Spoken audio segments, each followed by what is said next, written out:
আসসালামু আলাইকুম সবাইকে আমার নতুন ভিডিওতে স্বাগতম। আমি আজকে এক্সেলের কার্যকারী একটি টিপস নিয়ে আলোচনা করব। সেটা হইতেছে এক্সেলের কিভাবে আপনি কমেন্ট ইনসার্ট করবেন। তো আমার এই এক্সেল যে ডাটা আছে, দেখেন এই ডাটায় কিন্তু কিছু এডিশনাল তথ্য আছে। তা আপনার কোথায় কোথায় এই এডিশনাল তথ্য আছে, এইখানে দেখেন যে এই যে রেড সাইন আছে, আমি যখনই এই কার্সারটা এই সেলের উপর ক্লিক করতেছি তখন কিন্তু আমার এই কমেন্টটা দেখাইতেছে যে এইখানে দেখেন এই যে ব্যক্তি, এই ব্যক্তিকে বলা হইতেছে প্লিজ আপডেট দিস বাই 9 ফেব্রুয়ারি 2025। তো এরকম এখানে অনেকগুলো কমেন্ট আছে। আবার যেগুলো ডান হয়ে গেছে সেগুলো দেখেন এখানে আমি গুড জব এরকম ধরনের কমেন্ট দিয়ে দিছি। তো এই কমেন্টগুলো আসলে এক্সেলে কি জন্য রাখা হয়, মূলত এটা স্টিকি নোটের মতো কাজ করে। আপনি একটা তথ্য রাখলেন ফিউচারে দেখার সুবিধা, আর এটার একটা বাড়তি সুবিধা দেয়। বাড়তি সুবিধা কি, এই যে আমার এক্সেল ডাটা আছে, আমি যদি এই কমেন্টগুলো এই পাশে লিখতাম তাহলে কি হইতো, এক্সেল ফাইলটা বড় হয়ে যেত। তো আপনাকে এই এক্সেল ফাইল ছোট এবং আকর্ষণীয় করার জন্য একটা বাড়তি সুবিধা দেয়। তো এই কাজটা আপনি কিভাবে করবেন চলুন দেখা যাক। তো আমি নিউ একটা এক্সেল ডাটা নিলাম, যেখানে আছে প্রজেক্ট আইডি এবং প্রজেক্ট কবে থেকে শুরু হয়েছে, কার কাছে এই প্রজেক্টটা দেওয়া হয়েছে, প্রজেক্টের নাম কি এবং প্রজেক্টের ভ্যালু কত এবং প্রজেক্ট স্ট্যাটাস। তো আমি এইখানে আমার প্রয়োজন মতো আমি এখানে কমেন্ট অ্যাড করব।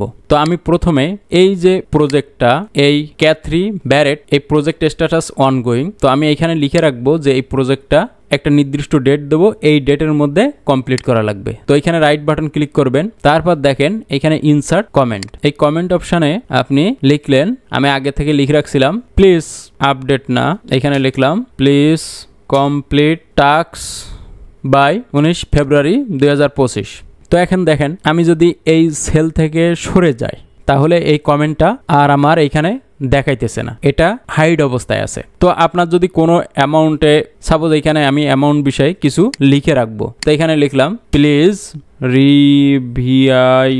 রিভিউ দিস অ্যামাউন্ট, আমি এইখানে লিখে রাখলাম। আবার যে প্রজেক্টটা হয়ে গেছে সেখানে আমি লিখলাম গুড জব। আবার অনগোয়িং প্রজেক্টে এখানে লিখলাম নিড টু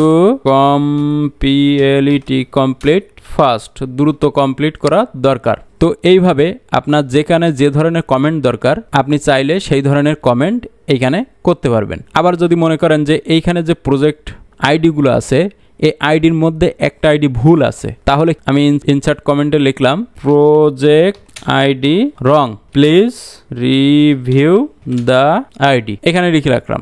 এখন আমার এই ডাটা, যে ডাটার ভলিউম আছে, এই ডাটার ভলিউম কিন্তু খুবই অল্প। মানে এখানে দেখেন এই বরাবর যেগুলো রেড সাইন দেওয়া আছে এই উপরের কর্নারে, এইগুলো হইতেছে আপনার কমেন্ট করা। তো যখন আপনার ডাটার ভলিউমটা একটু বড় থাকবে, বিশেষ করে আপনি যদি বড় প্রতিষ্ঠানে চাকরি করেন, তাহলে আপনার এটা কিন্তু স্বাভাবিক যে আপনার আইডেন্টিফাই করতে কষ্ট হবে যে কোনখানে আপনি কমেন্ট করছেন আর কোনখানে করেন নাই পরবর্তীতে। তো সেইটা যেখানে যেখানে আপনি কমেন্ট করছেন সেই পুরো কমেন্টগুলো একসাথে দেখার জন্য আপনাকে কি করতে হবে, এই রিভিউ অপশানে যাবেন, এই যে এক্সেল রিবনের রিভিউ অপশানে, এইখানে গিয়ে আপনি এটা পুরোটা সিলেক্ট করার সাথে সাথে দেখেন এই যে শো অল কমেন্ট, এইখানে দেখেন আমি দিয়ে দিলাম। এখন আমি এইখানে কয়টা, 1 2 3 4 5টা কমেন্ট করছি, সব কিন্তু চলে আসছে। আবার যদি আপনি চান যে না আমি একটা একটা করে এখানে ক্লিক করব আর দেখব, তো এখানে দেখেন নেক্সট আছে, তো আমি প্রথমে নেক্সট সিলেক্ট করলাম, দেখেন ফার্স্ট কমেন্টটা সে সিলেক্ট হয়ে আছে, তারপর নেক্সট দিয়ে দিলাম,